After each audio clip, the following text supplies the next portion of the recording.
If you've ever struggled with spine mobility exercises, especially segmental spine mobility exercises like the segmental cat-cow, and notice that when you tried to do those exercises, you couldn't move your vertebrae one piece at a time, or you couldn't get that segmentation, and rather you noticed your spine just moving in chunks, or you felt like you couldn't really feel your spine or areas of your spine, this exercise is for you. The exercise is called hinge point training, which is a tool that you can add to your toolbox to help to reestablish the ability to move your spine in individual pieces or get what we call segmentation. Now, you won't need anything for this exercise other than a decently hard floor to lay on, so you don't want to be doing it on a soft bed, and something that you can place underneath your spine. So the most common example that people will use or tool that people will use will be one of those little pink erasers, which works just fine. I tend to start people off with something a little bit bigger like a sock, and that is just because in my experience I've found that people that really struggle with this, who are also the people that really need this, they often find that when they use something really small, they can't really feel it, they really struggle to isolate it to that area, and it makes the exercise more difficult for them, or more difficult for them to feel like they're doing anything. If you start with an object that's a little bit bigger, it gives you a bigger target, and it then makes it a little bit easier for you to actually get movement in that general area, and for you to actually feel that you're doing something and feel what you are doing. And then as you start to get good at that, you can actually graduate to smaller and smaller objects and work your way to something like a pink eraser, and then be able to actually pinpoint that area and feel like you're getting something out of it. But you can start with the little pink eraser too. Know that there's no right or wrong way to do it. This is just something I've found to be helpful with my clients. So in starting with the sock, you can either just ball the sock up and have a bit of a wider circumference area, or you can take the sock and you can just roll it up into a little tube, and you can use it that way as well. This gives you a bit of a smaller object or a smaller target, but like I said earlier, see what works best for you and where you need to start. Now what's gonna happen is we're gonna put this in different spots in your spine, and you're gonna try your very best to create flexion and extension in your spine right where that object is. You want to try and create the peak of that curve at that object, and you want to try and initiate the movement at that object. So when you have this object on the ground and your spine is laying on top of it, you want the movement to be initiated right at that spot and not started down here and then eventually coming over to that spot. And you want the peak of whatever curve that you create to be right where that object is as well. You don't want to have this curve where it's kind of on the end of it. You want it to be right at that spot, which does take practice. It does take time to get really good at being able to do that. But if you struggle with it, that means you should be doing this exercise more, not less. So let's get into actually doing it here. I'm going to flip onto my back. I'm going to take this and I'm going to start with my low back. And I'm going to put it just somewhere in my low back. You don't even have to put it in a specific spot. You can play around with different spots and get to know your spine, get to know where you struggle with it and where it's a little bit easier. Now, once I've found that, I'm going to ask myself first right off the bat, can I feel my object there? If I can't even feel it there, then maybe you should start with a little bit of a larger object that you can feel when you lay on it. And then, like I said earlier, a harder surface will help you get through this a little bit easier and be able to feel it a little bit more. Now, once we're laying on our back here, we've got our object there. I like to close my eyes when I'm doing this, just helps me focus on that a little bit better, redirect my senses to more of what I'm feeling, less what I'm seeing. And I'm gonna think about slowly trying to push that object down into the ground. And once again, trying to initiate that movement, which will be flexion, right where that object is. And I'm not grinding and pushing down as hard as I can. It's very subtle, and I want to make sure that it initiates at that object, and I want to try and isolate it to that area as best I can. I'm also going to try and make it a nice slow increase in pressure. I'm going to hold that for a few seconds, and then I'm going to try and create a little bridge over top of it, or I'm going to try to reduce the pressure on that object without flaring up my whole spine and making it come from everywhere else. So because I have this object in my low back, my ribs won't be moving a ton because I've got it closer to like L4, L5 right now. So I'm not going to be moving my rib cage a ton if I'm actually isolating that area. So once I switch from pressing down to then trying to lighten up or even create a little bridge over top of it, which I should then feel my back muscles engaging on either side, I'm going to hold that for a few seconds, and then I'm going to reverse and I'm going to go back down.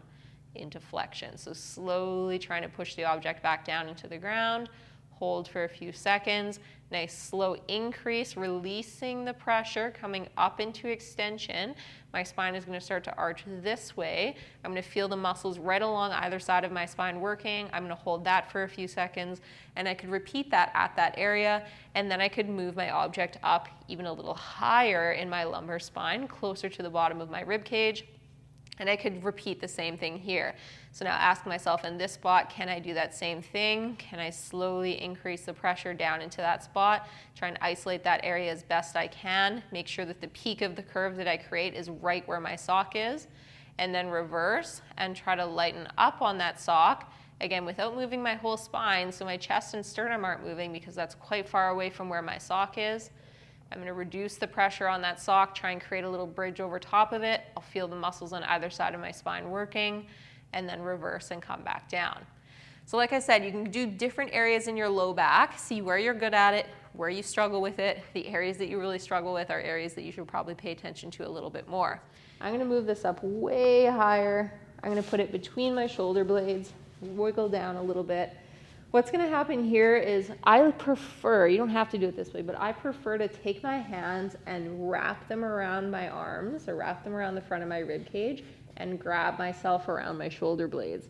Now what this does is it gets my shoulder blades out of the way so I can then feel that area of my spine on the ground better, on my sock better. I get more information from that area. But also when we get to that area between the shoulder blades, common compensations are, instead of rounding the spine or creating spine flexion, people will just protract their shoulder blades, and instead of extending their spine or getting spine extension, they'll squeeze their shoulder blades back to kind of fake it. By wrapping your arms around like this, your hands are then free to monitor what your shoulder blades are doing, so that if my shoulder blades start to protract or retract, I can feel that happening. I want to keep that as silent as I can. And the cues that I like to use when I'm moving this section of their spine, or when I'm trying to coach clients through this, is imagine that you have a string attached to your sternum directly above where your sock is. So my sock right now would basically be on the opposite part of my spine right from here. So if there was a laser going from my sock up to my ceiling, that's where it would be. What I'm going to think about doing is trying to drop the front side or drop my sternum down into that sock when I'm trying to create flexion. And when I'm trying to create extension, I like to imagine a string pulling my sternum up from that area. And then again, you would just imagine that string at different parts in your sternum, depending on where your sock is, with your arms up the whole time. So making sure that when we go into flexion, which I'm going to try and do now here, I'm not just sending my elbows up towards the ceiling and protracting my shoulder blades. Instead, I'm thinking about where my sternum is directly on top of that sock and trying to drop my sternum down into the sock. Notice how subtle that is. So again, here's me relaxed. Here's me flexing down into it. Sternum drops down. And then when I go into extension again, I'm going to imagine that string pulling my sternum up right from that spot where the sock is, and I'm not going to squeeze my shoulder blades back. And there's extension. Very subtle and nice, slow, smooth movements if you can. Nothing crazy when you do it. And don't be discouraged when you get way less movement than you did in your lumbar spine, especially as you approach the upper parts of your rib cage. We naturally have less movement there through flexion and extension. That is normal. That's not a you problem. That's just how the spine is built. So like I said earlier, that's an exercise that you can use to start to relearn how to move from different areas in your spine and start to induce what we would call cortical mapping in your brain, which means increase the amount of brain real estate that is allocated to each joint in your spine. If you have areas of your spine that you just cannot even feel, never mind move, that means that your brain probably doesn't have a ton of real estate allocated to that area, which makes sense if you're not doing a ton of really focused spine mobility exercises or paying much attention to your spine on a day-to-day basis. Your brain kind of forgets about that. When you do this exercise, you will spend specific targeted time focusing on one area in your spine. And so you're sending a lot of resources there and you're engaging a lot of neural pathways and teaching your brain about that area and moving the joints in that area. When you actually create movement there, that then kicks information back up to your spine that reminds, or up to your brain, and reminds your brain, hey, remember this joint? Here's the joint moving, it does move, and you start to send that information back up to your brain, and that then over time, as you start to move that joint more and more, improves your brain's representation of your spine and of that area, which then makes it easier for you to feel and move over time. So don't be discouraged when you do this originally. If you haven't paid attention to your spine very much, it's probably going to be difficult. You're probably going to have a hard time feeling what you're doing and really knowing, am I doing this or am I not doing this? As you do this over time and as you start to just send more information from that area, really focus on those specific areas and start to establish some movement there, your ability to feel that movement will improve. Your ability to create that movement will improve. And then you won't have to lay down and do this conscious focus effort to make that part of your spine move. When you get up and you do something like a segmental cat-cow, you'll see some carryover as well. It's also a really good exercise or really good practice to do something like a segmental cat-cow or a segmental spine exercise that takes you through movement in whatever areas you've just worked on the ground after you've done your hinge point training exercise. If you have any questions about this, don't hesitate to reach out. You can put any questions that you have in the comments below.